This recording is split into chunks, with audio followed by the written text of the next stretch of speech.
नमस्कार, रात के 10 बजने वाले हैं। वक्त है अपना बिहार का। मैं हूं आपके साथ विभा उपाध्याय और बुलेटिन में सबसे पहले बात बड़े फैसले की। बिहार में अब मुफ्त में लोगों को कोरोना का बूस्टर डोज दिया जाएगा। नीतीश कैबिनेट की बैठक में इसे लेकर मंजूरी मिल चुकी है। अब 18 साल से ऊपर के लोगों को फ्री में कोरोना का बूस्टर डोज दिया जाएगा। 18 साल से ऊपर के लोगों को यह बूस्टर डोज दिया जाएगा।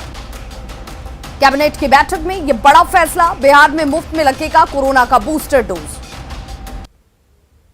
बिहार पूरे देश में पहला ऐसा राज्य बन गया है जो कोरोना का बूस्टर डोज फ्री देगा। पहले नीतीश कुमार की अध्यक्षता में जो कैबिनेट की बैठक हुई है उसमें इस पर अपनी स्वीकृति दे दी है। यह एक महत्वपूर्ण एजेंडा था और इसके पहले जो 60 साल के ऊपर के लोग थे उन्हें कोरोना का बूस्टर यानी प्रिकॉशन डोज फ्री दिया जा रहा था। लेकिन अब सरकार ने जो फैसला लिया है उसके अनुसार 18 साल से लेकर 59 साल तक के लोगों को भी अब कोरोना का बूस्टर यानी प्रिकॉशन डोज फ्री में दिया जाएगा। अब तक इसके लिए सरकार ने पैसे का प्रावधान किया था और जो लोग बूस्टर डोज यानी प्रिकॉशन डोज ले रहे थे उनके इसके लिए उन्हें पैसे की अदायगी करनी पड़ रही थी। लेकिन अब सरकार ने फ्री में देने का फैसला किया और इसके लिए कुल जो अनुमानित व्यय है वह 1314 करोड़ 15 लाख रुपए आएगा और इसके विरुद्ध जाकर सरकार ने 583 करोड़ 43 लाख रुपए की राशि जो है वह बिहार आकस्मिकता निधि से विमुक्त करने पर अपनी स्वीकृति दे दी है। तो निश्चित तौर पर बिहार पूरे देश में पहला ऐसा राज्य बन गया है जो कोरोना का प्रिकॉशन यानी बूस्टर डोज फ्री देगा। निश्चित तौर पर यह राज्य के लोगों के लिए बहुत बड़ी और राहत भरी खबर है कि उन्हें कोरोना का बूस्टर और प्रिकॉशन डोज अब फ्री ऑफ कॉस्ट मिलेगा। कैमरा पर्सन दीपक के साथ संजय कुमार, न्यूज 18 पटना। तो बिहार कैबिनेट की बैठक में कुल 26 एजेंडों पर मुहर लगी। सरकार ने 2 नए मेडिकल कॉलेज खोलने का फैसला भी लिया इस कैबिनेट की बैठक में। साथ ही अब सम्राट अशोक की जयंती राजकीय समारोह के रूप में बनाई जाएगी। इसके अलावा समस्तीपुर के बाबा केवल स्थान मेला और अमर सिंह मेला को राजकीय मेले का दर्जा दिया गया है। विभागों से कुल 26 प्रस्ताव मंत्रिपरिषद के समक्ष रखे गए, जिस पर विचारोपरांत मंत्रिपरिषद के द्वारा स्वीकृति दी गई है। अहम फैसले में राज्य सरकार ने 2 नए मेडिकल कॉलेज खोलने का निर्णय लिया है और ये नए मेडिकल कॉलेज और अस्पताल एक मुंगेर में होगा और एक पूर्वी चंपारण मोतिहारी में होगा। मंत्रिमंडल सचिवालय विभाग का प्रस्ताव था कि अभी हम सम्राट अशोक की जयंती अष्टमी को मनाते हैं और ये सम्राट अशोक कन्वेंशन सेंटर में। अब सरकार ने निर्णय लिया है कि यह जो कार्यक्रम होगा वो राजकीय कार्यक्रम होगा। समस्तीपुर जिलांतर्गत बाबा केवल स्थान मेला को राजकीय मेला का दर्जा देने का प्रस्ताव लाया गया था, जिस पर मंत्रिपरिषद के द्वारा स्वीकृति दी गई है। उनको कोविड-19 का जो बूस्टर डोज कहें या आप उसको प्रिकॉशन डोज कहें, वो दूसरे इंजेक्शन के 9 महीने के बाद दिया जाएगा। इसको राज्य सरकार ने निःशुल्क करने का निर्णय लिया है और इस पर कुल 1314 करोड़ 15 लाख रुपए की राशि का व्यय अनुमानित है। और बड़ी खबर इस वक्त मुजफ्फरपुर से आ रही है, जहां पर चमकी बुखार के 3 नए मरीज सामने आए हैं। एसकेएमसीएच में चमकी बुखार के 3 नए मरीज मिले हैं और मरीजों की संख्या बढ़कर अब 17 तक पहुंच गई है। चमकी बुखार के 3 नए मामले सामने आ चुके हैं और इस तरीके से चमकी बुखार से पीड़ित मरीजों की संख्या बढ़कर अब 17 जा पहुंची है। अस्पताल में 2 संदिग्ध मरीज भर्ती हुए हैं। इस साल 2 मरीजों की मौत भी हो चुकी है। तो बड़ी खबर देखिए एईएस से जुड़ी हुई, जिसमें चमकी बुखार से पीड़ित मरीजों की संख्या बढ़ती हुई। गर्मी के दिनों में चमकी बुखार के मरीजों की संख्या अब एक बार फिर से सामने बढ़कर आती हुई। 2 मरीजों की अब तक मौत हो चुकी है और बढ़कर अब ये संख्या चमकी बुखार से पीड़ित मरीजों की यह संख्या 17 तक जा पहुंची है।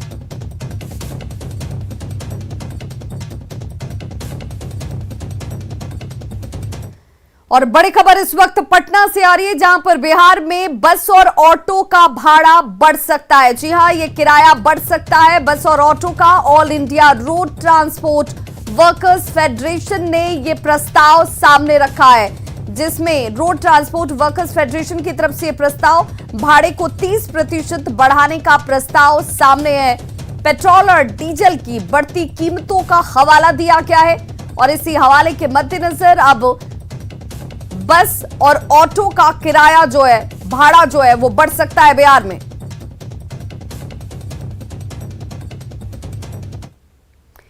पिछले एक हफ्ते में देश के कई राज्यों में हिंसा भड़की और कई जगहों पर सांप्रदायिकता की आग जानबूझकर भड़काई गई। जैसा कि 2 दिन पहले दिल्ली में हुआ, धर्म की आड़ में हिंसा की वारदातों पर सीएम नीतीश ने चिंता जाहिर की है और कहा कि जो लोग धर्म की आड़ में दंगा करते हैं उनका धर्म से कोई लेना देना नहीं है। हनुमान जयंती पर दिल्ली में हिंसा।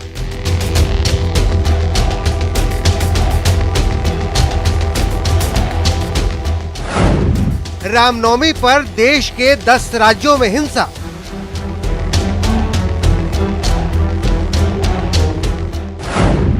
लोहरदगा में स्लीपर सेल वाली साजिश।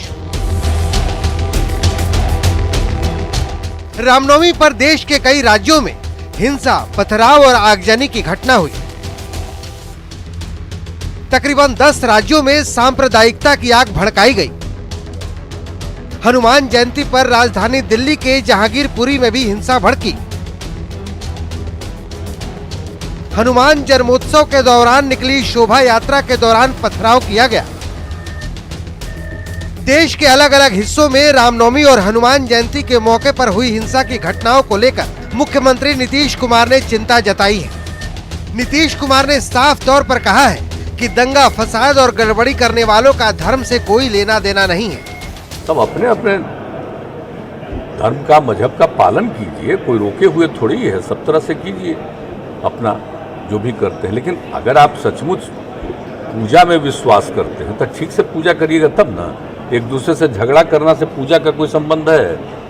अगर कोई भी किसी कम्युनिटी का हो, अगर आपस में इस तरह का कोई विवाद करता है तो मान लीजिए कि उसको धर्म से कोई मतलब नहीं। धर्म के नाम पर दूसरे जगह चाहे जितनी आग लगाई जाए, लेकिन नीतीश कुमार का दावा है कि बिहार में माहौल शांतिपूर्ण है। नीतीश कुमार ने 2006 से पहले वाले बिहार में सामाजिक माहौल का भी हवाला दिया। कोई भी समुदाय का कोई भी धर्म का अवसर रहता है, कुछ भी रहता है, तो पूरा का पूरा पूरे प्रशासन को, पूरे पुलिस तंत्र को, सबको अलर्ट रखा जाता है कि एक एक चीज पर नजर रखिए, कोई आपसी विवाद न हो। तो हम लोगों के यहाँ तो बहुत कम न के बराबर होता है और एक एक चीज पर पूरा का पूरा कॉन्शसनेस है। आप याद कर लीजिए ना, 6-7 से ही देख लीजिए कितना ज्यादा एक एक चीज पर नजर रखी जाती है, कहीं भी कुछ होता है। तो इस बार भी तो अभी स्थिति ठीक है। देश में एकाएक माहौल तनावपूर्ण हो गया है।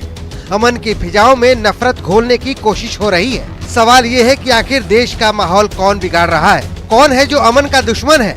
कौन है जो भाईचारे को नफरत की आग में झुलसाना चाहता है? पटना से न्यूज़ 18 के लिए शैलेंद्र कुमार की रिपोर्ट। और हर महीने के 3 सोमवार को सीएम नीतीश जनता दरबार लगाते हैं, लोगों की फरियाद सुनते हैं। लेकिन आज जनता दरबार में एक ऐसे शख्स के खिलाफ एक फरियादी पहुंचा जिस पर अपने रसूख के बल पर लाखों डकारने का आरोप है। हालांकि वो फरियादी दरबार तक पहुंच नहीं पाया।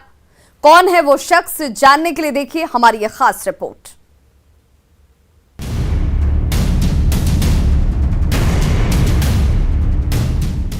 हाथ में इंसाफ के गुहार की तख्ती और लबों पर सिस्टम के खिलाफ तलखी। ये है मुख्यमंत्री के जनता दरबार में पहुंचा युवक भीम वर्मा, जिसके हाथ में पीले रंग की तख्ती में लिखे शब्दों से ही पूरी पिक्चर क्लियर हो जाएगी। इस तख्ती में साफ साफ लिखा है कि आदरणीय मुख्यमंत्री जी, इंसाफ चाहिए। पूर्व राज्यसभा सांसद सुभाष प्रसाद यादव की पत्नी रेणु देवी रजिस्ट्री वापस करने के नाम पर मां और भाई को बंधक बनाकर 10 लोगों के सामने 60,50,000 रुपए लिए नेवरा थाना जाने पर FIR भी नहीं ले रहा है। सुसाइड के अलावा कोई रास्ता नहीं है। जिस सुभाष यादव का नाम ये युवक ले रहा है, ये कोई मामूली आदमी नहीं है, बल्कि लालू यादव का साला है। पूर्व सीएम राबड़ी देवी का भाई है। तेजस्वी यादव और तेज प्रताप यादव का मामा है। समस्या ये है सर कि हमारा ज़मीन पर कब्जा भी किए हुए हैं सर, और हमसे पैसा भी वापसी ले लिए हैं सर, 60,50,000 रुपये सर। सुभाष प्रसाद यादव सर पूर्व राज्यसभा सांसद लालू प्रसाद जी के साले हैं सर। अब पैसा देने के नाम पर बोलते हैं कि तुम हमें 50 पैसा भी नहीं दिए। हैरानी की बात है कि इस पूरे मामले में पुलिस का रवैया भी बेहद लापरवाह रहा है। भीम वर्मा की माने तो पुलिस ने सुभाष यादव के खिलाफ मुकदमा दर्ज करने तक के लिए भी मना कर दिया।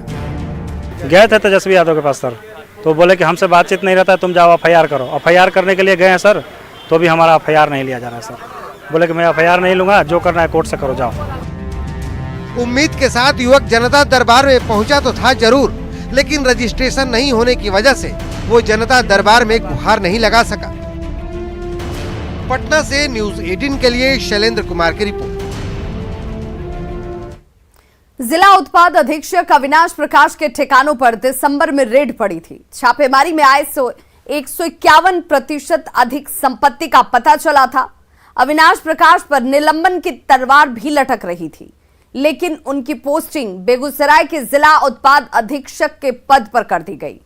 अब विपक्ष ये सवाल उठा रहा है और मद्य निषेध अधीक्षक कुछ भी बोलने से बच रहे हैं। इस तस्वीर को देख लीजिए, ये है बेगूसराय के उत्पाद अधीक्षक अविनाश प्रकाश। अभी चंद महीने पहले की बात है। 8 दिसंबर 2021 को अविनाश प्रकाश के कई ठिकानों पर विशेष निगरानी इकाई ने एक साथ छापा मारा था। एसवीयू की टीम जब पटना के फुलवारी शरीफ में 17 कट्ठा में बने इनके आलीशान फार्म हाउस में पहुंची तो साज सज्जा देखकर सबके होश उड़ गए। छापेमारी में जेसीबी मशीन, गाड़ी, बैंक बैलेंस के साथ साथ कई स्थानों पर जमीन जायदाद और निवेश के कागजात मिले थे। अविनाश प्रकाश की आय से अधिक 151% अधिक संपत्ति का पता चला था। तब निगरानी थाने में मामला भी दर्ज हुआ था। एफआईआर के आधार निलंबन की बात भी हुई थी, लेकिन हुआ उसके एकदम उलट। अविनाश प्रकाश को बेगूसराय का जिला उत्पाद अधीक्षक बना दिया गया, वो भी तब जबकि अविनाश प्रकाश पर शराब माफिया से साठगांठ के आरोप है। अब कांग्रेस और आरजेडी के नेता अविनाश प्रकाश की पोस्टिंग पर सवाल खड़े कर रहे हैं। देखिए, ये सरकार अपने को बचाती है, दूसरे को फंसाती है, और जो लोग नजराना देने में कामयाब हो जाते हैं उनको तो पूरी तरह से बचाती है। कितने अधिकारियों पे इस तरह की कार्रवाई हुई है, लेकिन क्या रिजल्ट आया? एक से एक ऐसे रिजल्ट आ रही हैं। तो बस मैं यही कहूँगा कि सरकार को इस पे तुरंत कार्रवाई करके उनको निलंबन का मांग करते हैं हम लोग। अब बीजेपी नेताओं को अविनाश प्रकाश की पोस्टिंग पर उठ रहे सवाल का जवाब देते नहीं बन रहा है, तो जेडीयू नेता ये कहकर बसते दिख रहे हैं कि अगर कहीं गड़बड़ हुई तो विभाग के मंत्री देखेंगे। और सरकार ये किसी को न फंसाती है न किसी को बचाती है। बहुत जल्द उस पर अगर सही पाया गया तो उस पर कार्रवाई हो। कभी भी किसी भी व्यक्ति के खिलाफ अगर दोष सिद्ध हुआ है, कार्रवाई हुई है, इस मामले में चूंकि ये पूरी तरह से ये जो आरोप है वो जांच के दायरे में है, और मुझे ऐसा लगता है कि जब तक जांच पूरी नहीं हो जाती है तब तक पदस्थापन से इस तरह के मसले को जोड़कर नहीं देखा जाता। सवाल है कि दागदार अधिकारी को मालदार पोस्टिंग क्यों? आय से अधिक संपत्ति वाले अविनाश पर इतनी मेहरबानी क्यों? इस पूरे मसले को लेकर के जब हमने मद्य निषेध उत्पाद एवं निबंधन विभाग के जो मंत्री हैं सुनील कुमार, इनसे संपर्क साधना चाहा, कई दफा इनको फोन किया गया हमारे द्वारा, लेकिन इनके तरफ से कोई जवाब नहीं दिया गया, रिस्पांस नहीं दिया गया। और कहा जाए तो जिस तरह से अविनाश कुमार की पोस्टिंग हुई है उस पर कहीं न कहीं जो सवाल उठ रहे हैं उससे बचने की कवायद जो है वो शायद मंत्री की तरफ से की जा रही है। अमित कुमार, न्यूज 18 पटना। और मौसम से जुड़ी बड़ी खबर इस वक्त सामने आ रही है। अगले 24 घंटे में आंधी और बारिश की संभावना मौसम विभाग ने जारी कर दी है। अगले 24 घंटे में आंधी और बारिश की संभावना है।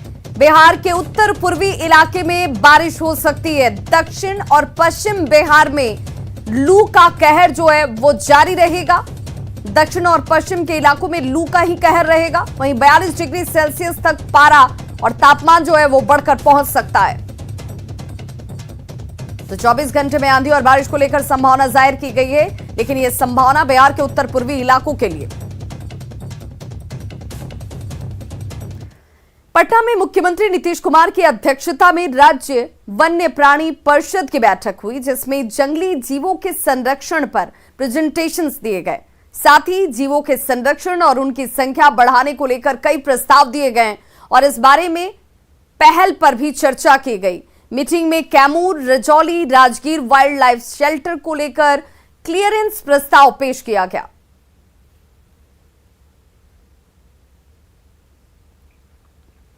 केंद्रीय मंत्री पशुपति कुमार पारस ने अपने भतीजे और एलजेपी रामविलास के अध्यक्ष चिराग पासवान पर गंभीर आरोप लगाए। पशुपति कुमार पारस ने घोसवारी में हुए हमले के लिए भी चिराग पासवान को जिम्मेदार ठहराया। उन्होंने कहा कि चिराग पासवान पहले भी उन पर कई बार हमले करा चुके हैं। वहीं पशुपति पारस ने राज्य सरकार से हमले की जांच कर दोषियों के खिलाफ कार्रवाई की मांग की है। के बाद से लगातार चिराग पासवान बफला करके हमारे ऊपर में जानलेवा हमला किया। हाजीपुर में हमला हुआ। आज से कुछ दिन पहले प्रिंस राज की मां साईं हॉस्पिटल में हॉस्पिटलाइज थी, तो वहाँ जाकर के उसका जो युवा का अध्यक्ष है, छात्र का जो अध्यक्ष है, प्रिंस पासवान है, क्या नाम है नाम, हाँ प्रिंस पासवान है, वो जाकर हंगामा किया, दारू पी कर हंगामा किया, जो FIR भी हुआ कंकड़बाग थाना में। और परसों की घटना है, जब बाबा चौहड़मल जयंती में हम लोग गए थे तो वहाँ इस तरह की घटना घटी। पुलिस के मौजूदगी में हुआ। वहाँ सीनियर ग्रामीण SP मौजूद थे, वहाँ का सिविल SDO मौजूद था। अभी FIR भी हुआ है। हम बिहार सरकार से ये मांग करते हैं कि बार बार जो घटनाएं घट रही है, बार बार जो एक व्यक्ति के द्वारा क्रिमिनल एक्टिविटीज़ का जो इस्तेमाल किया जाता है, इसकी जांच हो और जो दोषी व्यक्ति है उस पर कड़ी से कड़ी उसको सजा मिलनी चाहिए। जहानाबाद के रहने वाले CISF जवान राजा कुमार का शव उनके पैतृक गांव किनारी लाया गया। 6 महीने पहले ही CISF में राजा कुमार का सिलेक्शन हुआ था और वे 2 हफ्ते से एर्नाकुलम में ट्रेनिंग कर रहे थे।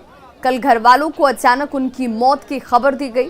राजा कुमार का शव लेकर पहुंचे अधिकारी ने बताया कि मौत कैसे हुई, इसकी जांच जारी है। राजा कुमार के अंतिम दर्शन के लिए बड़ी संख्या में लोग पहुंचे हुए नजर आए।